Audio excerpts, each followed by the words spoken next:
안녕하세요. 아마존TV 꿀꿀이 아빠 대랑입니다. 지난 시간에 제가 채권은 빌려준 사람과 빌린 사람의 약속을 적은 종이다. 이렇게 말씀을 드렸지요. 채권은 그리고 마치 소고기처럼 등급이 있다고 말씀을 드렸습니다. 등급이 A에 가까울수록 좋은 등급이다. 이렇게 말씀을 드렸고요.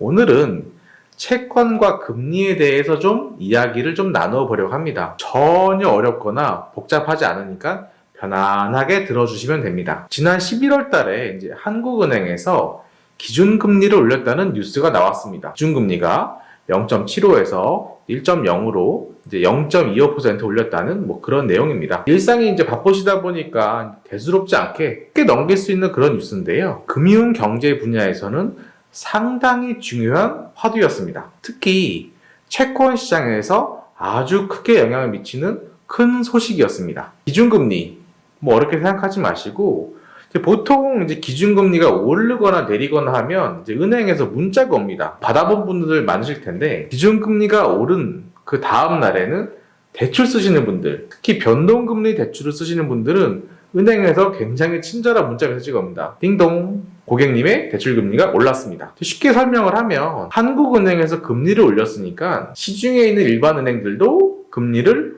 올리는 겁니다. 한국은행의 금리가 찬찬히 한 단계씩 오르게 되면 이렇게 대출금리도 오르지만 채권 시장은 어떤 영향이 있을지 한 번쯤 저랑 같이 이야기 나누면 좋을 것 같습니다. 기준금리라는 걸 조금 아셔야 되는데 기준금리는 한국은행에서 한국은행과 일반 은행들이 서로 거래를 할 때 쓰는 금리입니다. 기준금리가 올랐다는 이야기는 앞서 말씀드린 것처럼 대출할 때 이자를 더 주어야 돈을 빌릴 수 있다는 뜻이죠.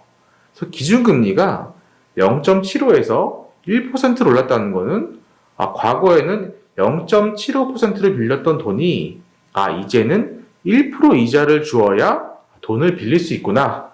이런 의미입니다. 이거를 좀 채권이랑 같이 섞어서 좀 설명을 드려볼게요. 삼성전자처럼 굉장히 우량한 A 등급의 회사가 있다고 생각을 해봅니다. 당연히 우량하고 A등급이니까 A등급 평가를 받았겠죠. 이 A회사가 올해 초에 100억 원이 필요해가지고 매년 5% 이자를 주고 3년 뒤에 갚기로 약속을 했습니다. 이때 약속을 정한 종이가 A1 채권이라고 하겠습니다. 근데 금융시장 금리가 올라서 1년 뒤가 된 올해 말에 A회사에서 돈을 빌리려고 하니까 올해 초랑은 다르게 이자는 5%가 아니라 7%를 줘야 하는 상황이 됐습니다. 이때 채권을 저희가 A2 채권이라고 하겠습니다.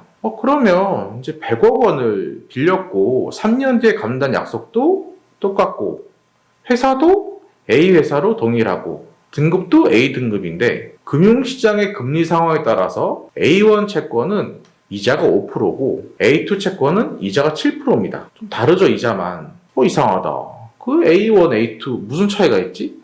이자만 차이가 있는 겁니다. A1, A2 채권 모두 A 회사가 갚기로 한 약속인 3년이 다 되면 제가 예를 들어 빌려준 사람이면 원금을 A 회사한테 100억 원 받을 수 있지만 제가 만기가 되기 전에 3년 전에 돈이 필요해요. 이 A 회사 채권을 팔아야 됩니다. 그렇다면 지금 기준으로 보면 A2 채권은 이자가 7%를 주는 좋은 채권이라서 시장 상황에 맞게끔 제가 잘 팔아서 원금 100억 원을 다 받을 수 있는데 A1 채권은 이자가 5%니까 시장 상황에 맞지 않아요. 그래서 A2 채권보다는 싸게 팔아야 됩니다. 그래서 채권은 시장 금리가 오르게 되면 채권 가격이 떨어집니다. 반대로 시장 금리가 떨어지면 채권의 가격이 오르게 됩니다. 제가 시장 금리 오르는 것만 설명을 드렸는데 금리가 내려가면 앞서와 반대 설명으로 이해하실 수 있을 겁니다. 오늘은 채권에 대한 두 번째 시간으로 한국은행에서 발표하는 기준금리라는 게 있고 기준금리에 따라서 시장에서 통용되는 금리가 변동이 되고 기업들이 돈을 빌리는 이자가 바뀌게 되니까 채권의 가격들이 변하는구나 쉽게 아실 수 있을 겁니다. 간단하게 요약하면 시장금리가 오르면 채권 가격이 떨어지고 시장금리가 내리면 채권 가격이 오르는구나 쉽게 아실 수 있을 겁니다. 아주 쉬운 내용이지만 가족들, 특히 내 아이들한테 지식을 뽐낼 수 있는 좋은 테마이니까 나중에 뭐 기준금리 관련된 기사가 나오면 한번 써먹으시면 좋겠습니다. 감사합니다.